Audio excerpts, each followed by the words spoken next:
नाज़रीन आदाब 2 दिसंबर 2024 मुताबिक 29 जमादुल अव्वल के अवधनामा वॉइस एडिशन में आपका खैर मकदम है। आप समाअत फरमाने जा रहे हैं अवधनामा में शाये अहम खबरों के खास हिस्से। संभल तशद्दुद की अदालती तहकीकात के लिए तश्कील दी गई 3 रुकनी टीम आज संभल पहुंची। टीम को 2 माह में अपनी रिपोर्ट पेश करनी है। पुलिस की जानिब से सख्त हिफाजती बंदोबस्त किए गए हैं। कमेटी तशद्दुद ज़दा इलाकों का जायजा ले रही है। 24 नवंबर को कोर्ट कमिश्नर ने संभल की शाही जामा मस्जिद को हरिहर मंदिर होने के दावे को लेकर एक सर्वे किया था। इस सर्वे के दौरान तशद्दुद फूट पड़ा था। पथराव, आतिशजनी और फायरिंग में 5 अफराद की मौत हो गई थी, जबकि मुतादिद पुलिस एहलकार जख्मी हुए। इस तशद्दुद के बाद पुलिस ने बड़े पैमाने पर कार्रवाई की। टीम ने पुलिस इंतजामिया के अफसरान को पूछे गए सवालात के जवाबात दिए हैं। टीम ने मस्जिद कमेटी से भी बात की है। SP-MP जियाउर रहमान बर्क और SP-MLA इकबाल महमूद के बेटे सुहेल इकबाल समेत कई लोगों के खिलाफ संगीन दफात के तहत मुकदमा दर्ज किया गया है, जबकि 2750 नामालूम अफराद के खिलाफ भी मुकदमा दर्ज किया गया है। अपने एक जारी करदा बयान में अखिलेश यादव ने कहा कि मुल्क और रियासत में 10 साल तक इख्तिदार में रहने वाली बीजेपी ने आवाम के मफाद में कोई काम नहीं किया है। उन्होंने कहा कि बीजेपी समाज को आपस में लड़ाकर समाजी हम आहंगी को खराब कर रही है। दिल्ली में अगले साल फरवरी में होने वाले असेंबली इंतखाबात की तैयारी अब जोर पकड़ चुकी है। हुक्मरान आम आदमी पार्टी, भारतीय जनता पार्टी और कांग्रेस सभी ने इंतखाबी मैदान में उतरने की तैयारियां शुरू कर दी हैं। इसी सियासी रस्साकशी के दरमियान इत्तेहाद के इम्कानात मादूम हो गए हैं, जिसकी वजह से इंतखाबी मार्का सेहरुखी होने का कवी इम्कान है। आम आदमी पार्टी ने वाजे कर दिया है कि वह आइंदा असेंबली इंतखाबात में किसी पार्टी के साथ इत्तेहाद नहीं करेगी। दिल्ली कांग्रेस के रियासती सदर ने भी 70 सीटों पर उम्मीदवार खड़े करने की तैयारियों का ऐलान किया है। इससे यह वाज़ेह हो गया कि कांग्रेस भी आम आदमी पार्टी के खिलाफ पूरी ताकत के साथ इंतखाबी मैदान में उतरेगी। राष्ट्रीय स्वयंसेवक संघ RSS के सरबराह मोहन भागवत ने शरह पैदाइश में कमी पर तशवीश का इजहार करते हुए कहा है कि वो माशरे जिनकी पैदाइश की शरह 2.1 से कम हुई वो खत्म हो गए। उन्होंने कहा कि आबादी के तनासुब को बरकरार रखने के लिए 2 से ज्यादा बच्चों की जरूरत है। भागवत ने जोर दिया कि हिंदुस्तान की मौजूदा आबादियाती पॉलिसी के मुताबिक शरह तौलीद को 2.1 पर बरकरार रखना जरूरी है। उन्होंने कहा कि अगर हमें 2.1 की शरह तौलीद चाहिए तो हर खानदान में 2 से ज्यादा बच्चे होना चाहिए, बल्कि 3 होना ज्यादा बेहतर है।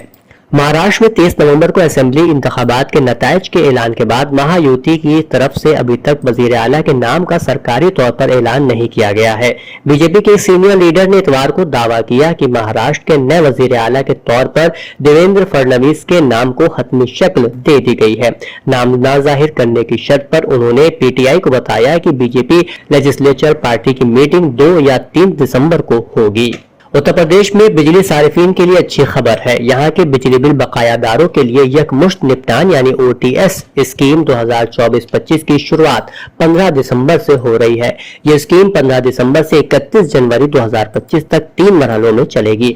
जो लोग भी इसका फायदा उठाना चाहते हैं उन्हें फायदे के लिए कॉर्पोरेशन की वेबसाइट पर अपना रजिस्ट्रेशन कराना होगा और असल बकाया 30% जमा करना होगा।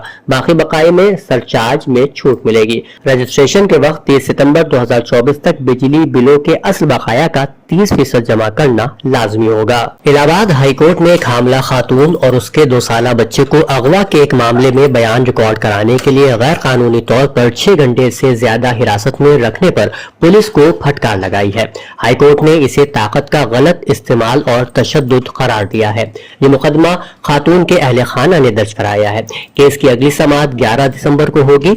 हाईकोर्ट ने पुलिस को 8 माह की हामला खातून को 1 लाख रुपए मुआवजा अदा करने का भी हुक्म दिया है। इलाहाबाद हाईकोर्ट ने रियासती हुकूमत को ख्वातीन से मुताल्लिक मामलात को ज्यादा एहतियात से निपटाने के लिए पुलिस को हिदायत जारी करने की भी हिदायत दी है।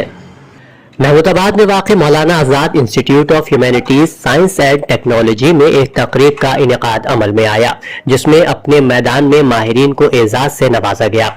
एजाज पाने वालों में professor Abbas Salimendi, vice chancellor Era Medical University, professor Suryakant Tripathi, King George Medical University, साइंसदान डॉक्टर इक़्तिदार हुसैन फारूकी, प्रोफेसर रविंद्र कुमार, महकमा neurology, King George Medical University शामिल रहे। इस पुरवकार तकरीब में मेहमानान खुसूसी की हैसियत से जस्टिस जस्टिस अताउर रहमान मसूदी, साबिक chief election commissioner Hind doctor Naseem Zaidi, professor Ainul Hasan, vice chancellor Maulana Azad national Urdu university Hyderabad ने शिरकत की। एजाज याफ्तगान ने डॉक्टर अम्मार रिजवी का शुक्रिया अदा करते हुए आला तालीमी इदारे के क़याम इस्तेहकाम के लिए डॉक्टर अम्मार रिजवी को मुबारकबाद पेश की। तकरीब की निजामत रमेश बाजपेयी ने की और प्रोफेसर सुलेमान रिजवी ने एजाज याफ्तगान का सिपासनामा पढ़ा, जबकि शुक्रिया के कलामात तंजीम की प्रिंसिपल डॉक्टर विभा मिश्रा ने अदा किए। जलसे में इलाकाई अवाम व खवास के अलावा दीगर शहरों से भी लोगों ने कसीर तादाद में शिरकत की। अवधनामा में शायद जहानुमा खबरों के मुताबिक शुमाली गजा में जिबालिया पनाह गजीन कैंप पर इसराइली फिजाई हमले में कम अज कम 40 फिलिस्तीनी शहीद हो गए। हफ्ते के रोज इसराइली हमलों में हलाकतों की तादाद कम अज कम 100 तक पहुंच गई। जिस इमारत को निशाना बनाया गया वो बेघर फिलिस्तीनियों की रिहाइश थी और शहीद होने वाले 40 अफराद में ख्वातीन और बच्चे भी शामिल थे। इस हमले के बाद बड़ी तादाद में लोग मलबे के नीचे दबे हुए हैं, लेकिन एम्बुलेंस और इमरजेंसी वर्कर्स की कमी की वजह से उन्हें बचाना मुश्किल है। वाज़ेह रहे इसराइली फोर्सेज ने 6 अक्टूबर से जिबालिया, बैतुल्लाहिया और बैत हानून का मुहासरा कर रखा है और शहरी दिफा के अमले को इलाके में काम करने से रोक दिया है। इसके अलावा हफ्ते के रोज गजा की पट्टी में कार पर इसराइली फिजाई हमले में वर्ल्ड सेंट्रल किचन के मुलाजिमीन समेत 5 अफराद हलाक हो गए।